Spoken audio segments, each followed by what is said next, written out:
My name is Evie Lupine. Welcome back to my channel, and today I have another video for you all, and today I want to talk about an idea that actually kind of changed my life, and I'm not kidding about that. The first time I came across this concept, I was like, oh, now things are starting to make sense in my life.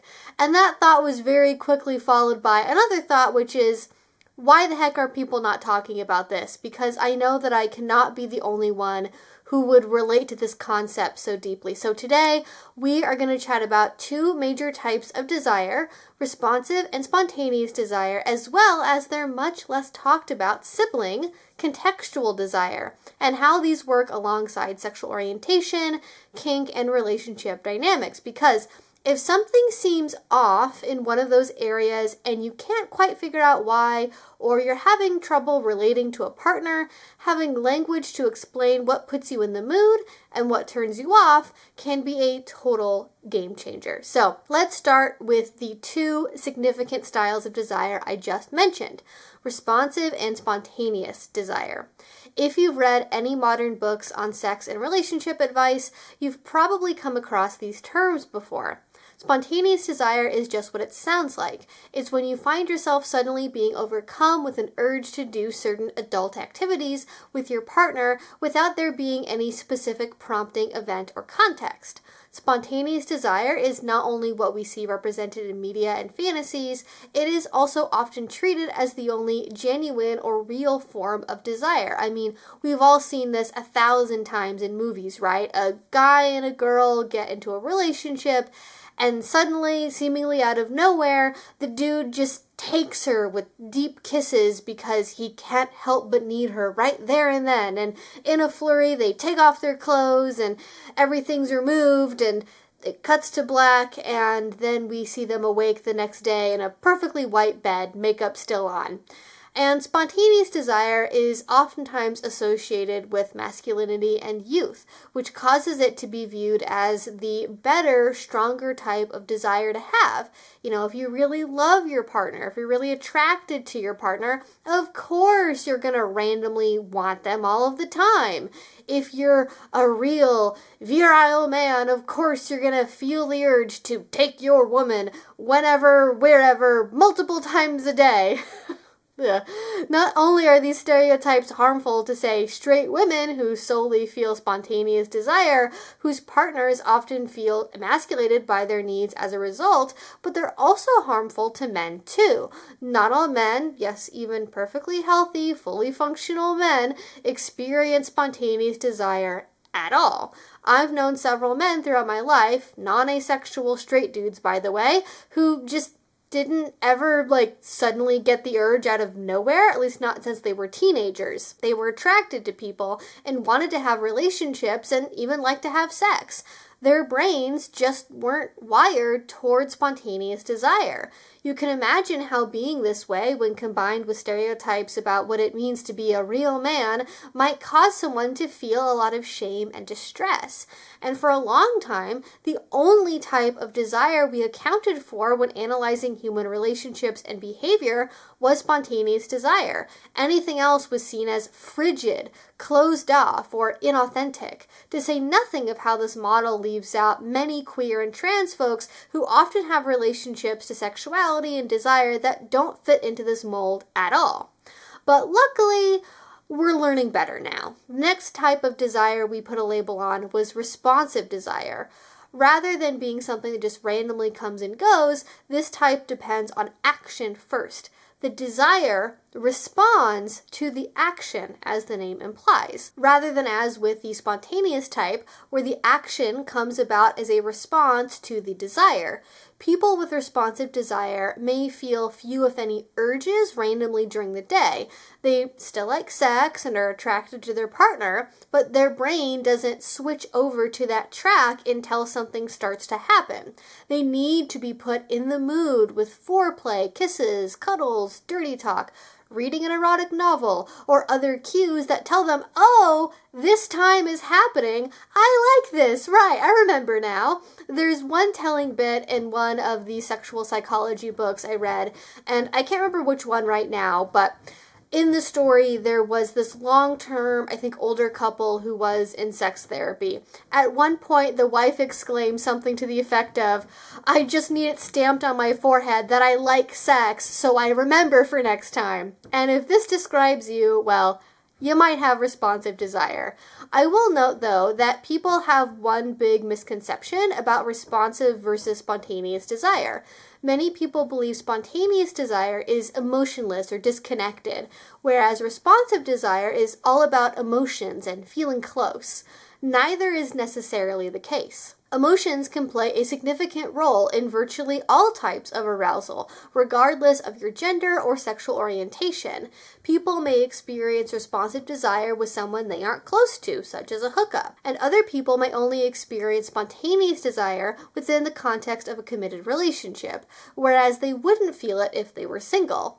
I think this belief partly comes from the idea that spontaneous equal masculine and non-emotional, and therefore responsive has to mean feminine and touchy-feely, but spontaneous desire can also be touchy-feely too. And in fact, we now have research that suggests that cishet men on average feel more emotional bonding because of sex when compared to cishet women. So who said that feelings and emotional bonding during sex were just for girls, right? And those are the big two as they originally stood. The development of even this language has actually been relatively recent. It only came about in 2001 and only got widespread attention, near as I can tell, following the release of Dr. Nagoski's Come As You Are in 2015. The creator of the term responsive desire was a clinical sex therapist who saw that her clients were not well served by the prevailing model used at the time. That model, created by the famous Masters and Johnson, described sex as a one-way street. First, you had desire, then came action, physical arousal, some sort of plateau, and then release. This was revolutionary to lay out when it came out in the mid-20th century, but it was far from a complete understanding. This sex therapist expanded that idea by creating the nonlinear model of sexual response, in which a loop is formed between intimacy, stimuli, physical arousal, desire, and satisfaction. This model evolved from one that was purely biological and focused on achieving orgasm as the clear end goal to one that understood how each point in the chain feeds into the next. And perhaps most notably of all, it removed orgasm specifically as the clear end goal. Satisfaction, they realized, was subjective, and merely having an orgasm did not necessarily mean the sex was good or feeding into the loop of creating emotional intimacy. I think this was likely done in part because the chart was created first and foremost to describe female sexual response, even though we now know it can apply to anyone. We had only just done the first complete anatomical study of the clitoris in 1998, a few years before this chart was published, and we wouldn't finish mapping the entire thing via MRI until 2005. If I remember the mid-aughts correctly, the mainstream media was still stuck on, are all women even capable of having an orgasm at the turn of the millennia? So one has to wonder if some of the wiggle room in this chart is also for those poor women who are just biologically, physically incapable of ever having an orgasm. Maybe a brighter way of looking at it is that it's something that we just understood even then, that an orgasm was not necessarily synonymous with sexual pleasure, but, I don't want to get my hopes up on that one. I think it's probably a mixed bag of both things. So, in any case, I was introduced to these two types of desires, spontaneous and responsive. And speaking as one of the queer people whose patterns didn't match either of these categories, I was confused when I heard about this. I mean, maybe not that confused because I am on the ace spectrum, so I didn't expect that it would really fit me all that well, but I had hoped I might be represented by something in some way. I knew I was clearly not a spontaneous desire person because that just does not ever happen to me, but I also didn't really feel like responsive fit me either.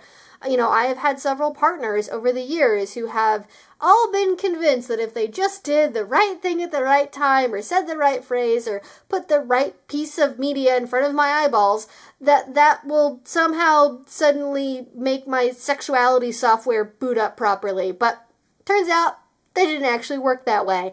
It was treated as like a problem of technique. Either they weren't doing the right thing because, if they were, surely I would just get in the mood because that's how all their other past female partners have been. Or, I wasn't trying hard enough myself, mentally or physically, to be into the thing that they were doing. Without going into too many personal details, it's hard to describe just how demoralizing and upsetting all this was. And I tried everything I could to attempt to fit into this box of responsive desire because I felt like I had to in order to make people happy. So suffice to say, it did not work. And I never recommend doing that to yourself.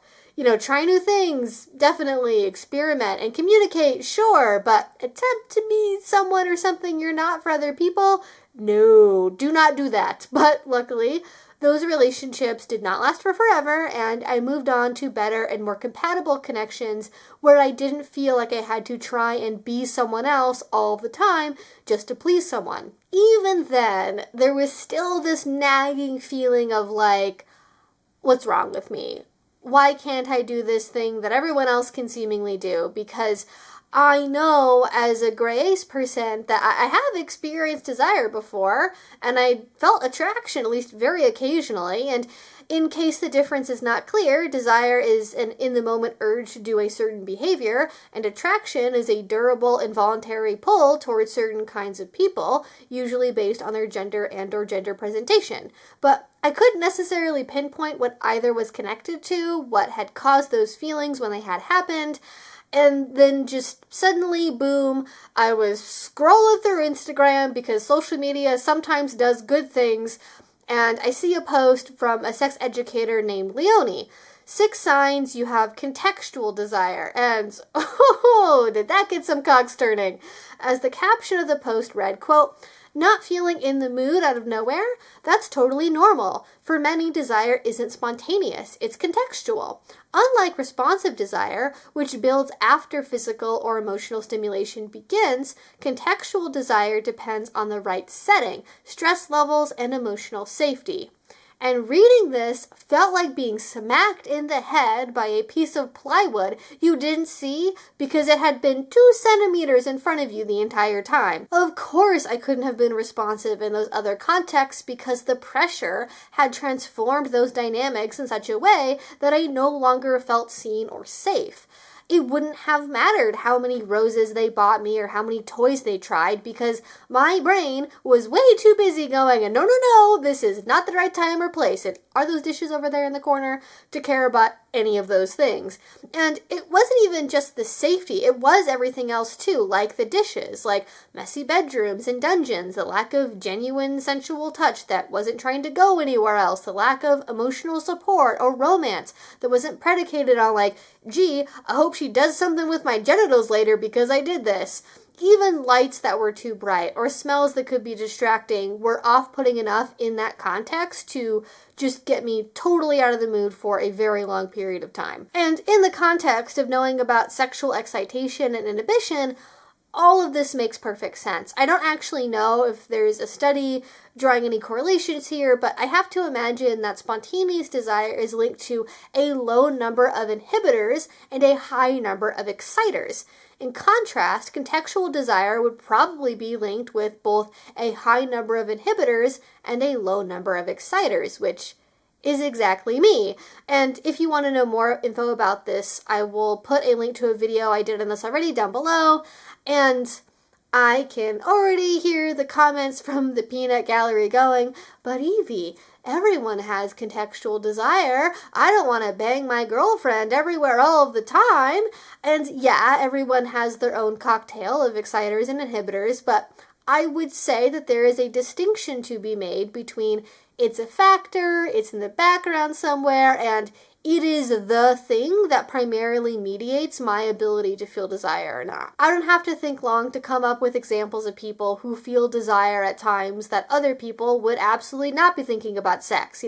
Staying at home with your parents for the holidays, or randomly on a Tuesday right after a 10-hour shift when you haven't showered yet. To someone wired more towards the contextual, desire in those settings would more likely make them go, what? You're thinking about that right now? Whereas to other types, they'd either be able to overlook the negatives or not even factor those things in the first place. And on the flip side, a responsive or contextual person might breathe a sigh of relief at the suggestion of a pre-planned date night when they know that they're going to have time to get into the right headspace beforehand, but a spontaneous person would just absolutely chafe at that idea and go, but how can I promise I'm going to be in the mood then? I don't want to miss the moment. Why can't we just do it when I feel like it? And some people argue that all desire is responsive, since even most spontaneous moments have a kernel of something that starts a chain reaction. People just don't always recall what that thing is. It could be getting a waft of an alluring perfume that you have memories connected to, or something said reminding you of sex you've had before, or the light hitting your partner in a certain way, that kind of stuff. But that doesn't mean that spontaneous desire isn't real. For one, it's far enough away on the desire spectrum from being responsive that a professional therapist felt the need to make a whole-ass new chart about it. So why wouldn't contextual desire be the same way? Seems obvious to me there is a meaningful distinction based on my experience. People may understand that a romantic getaway can help a partner get in the mood, but they don't always know why that is. And understanding contextual desire illuminates a few potential reasons. Because it creates an intentional romantic setting. Because it reduces stress and exposure to clutter and distraction. Because it gives you dedicated time to warm up and connect. And because planning a trip is a sign of affection and emotional closeness. But you don't have to plan a whole trip to get through to someone with contextual desire as the primary driver, though. This is why setting and intention are so important. For example, when it comes to kink, it can be vital to set up the proper space that doesn't just constantly remind you about everyday life. No clocks, no calendars, no watches, no buzzing phones, that kind of thing. No work computers in view, no pile of dirty dishes, I guess maybe unless you're doing a service scene where you're going to clean them, of course.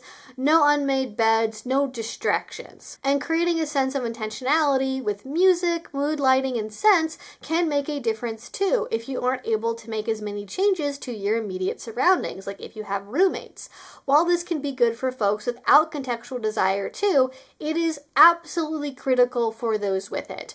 If you have been struggling to make your scenes work or to make your adult time go as planned, ignoring these things or not making enough time for them might be why. But, and this is the tricky part, you absolutely must not only change things to try and make something specific happen. If you do that, it just feels like more pressure, which is going to be an inhibitor for somebody with a contextual desire.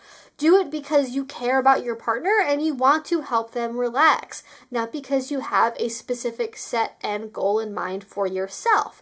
But maybe more important than the specific showy things is the day-to-day stuff. Do you have a relationship with a low amount of conflict? Are your spaces tidy and comfortable? Do you emotionally support each other? Do you do things to reduce your everyday stress? Do you promote safety and easy communication? Again, these all may seem obvious and universal, but for some people, not all of these are vital to desire. We all know someone who goes home regularly with sketchy Tinder dates and has a good time because the hookup was hot or maybe even taboo. Or someone who wouldn't notice, let alone care about dishes in the sink when they want to have sex. How much these things matter vary from person to person. Now, I want to make it clear that there is one big area in which desire type is not like sexual orientation. We are not trying to make distinct, permanent little boxes for people to shove themselves into. In fact, the data suggests the opposite, that people move between primary desire styles as they age and as their relationships change. People are most likely to be spontaneous when they are young and or in new relationships. They become more contextual or responsive over time. This is seen sometimes as a problem, with people believing that they suddenly have a medical issue or low libido, especially when their partner stays in that original place of spontaneity, when in reality, they have just as much of a sex drive as they did before, or maybe one that mildly decreased, just the way to access it changed. While I've been describing things as a contextual person in this video, this should not be taken to mean everyone has only one style forever and that's it, and you have to figure out what it is permanently.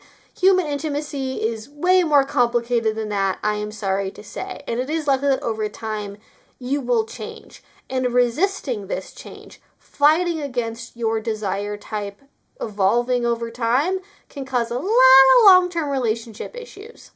And finally, I want to end this video by talking about how you can tell which one of these 3 major styles might currently describe you best. Leonie's post includes 6 signs for contextual desire, including if doing it out of nowhere feels unnatural, a messy space or stressful atmosphere can ruin your desire, you need time to warm up, romantic or sensual settings turn you on, high stress or mental overload makes it hard to feel desire, and finally, you need to feel emotionally close to your partner to want intimacy.